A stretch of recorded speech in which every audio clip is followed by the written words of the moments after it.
সমস্যাটা আপনারও না, সমস্যাটা আমারও না। সমস্যাটা হলো কোন জায়গায় জানেন?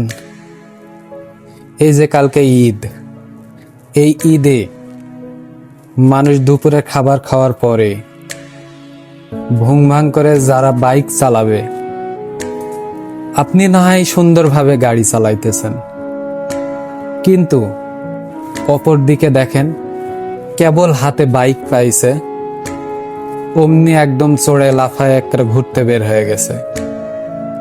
বিষয়টা তাদের জন্যই যারা এই যে উড়ন্ত বয়স একটা ফুরফুর করে উড়ে বেড়াচ্ছেন, তাদের জন্য এই ভিডিও।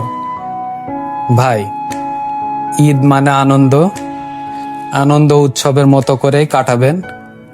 আস্তে গাড়ি চালাবেন, ভালো মতো চলবেন, দেখবেন কোনো রকমের অ্যাক্সিডেন্ট হবে না।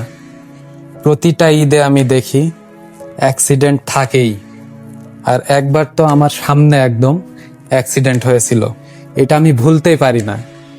সেই ছেলেটা আমাদেরই এলাকার, আমাদেরই বাজারের, আমাদেরই একজন দোকানদার, ঠিক আছে? একদম খুব খারাপ অবস্থা তার ছিল, মানে মাথাটা একদম দেখার মতো না। আজও আমি বলতে পারি না। তাই আমি রিকোয়েস্ট তোমাদের কাছে, তোমরা ভালোভাবে গাড়ি চালাবা, অবশ্যই অবশ্যই সাবধানে থাকবা। আর যদি দেখতে পাও এই যে এরকম কুকুর, তাহলে অবশ্যই 5 টাকার হলেও কিছু খাওয়াবা। দেখছো এরা কত সুন্দর করে খায়, দেখুন লেজ নাড়িয়ে সুন্দরভাবে খাচ্ছে, মনে হচ্ছে কতই বা দিনের আমার চেনা। বুঝতে পারছেন? সুতরাং আপনারা অবশ্যই এদেরকে দেখলে খাওয়াবেন।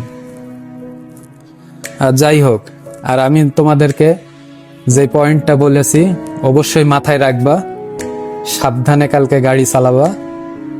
আর সবাইকে ঈদের শুভেচ্ছা। ওকে।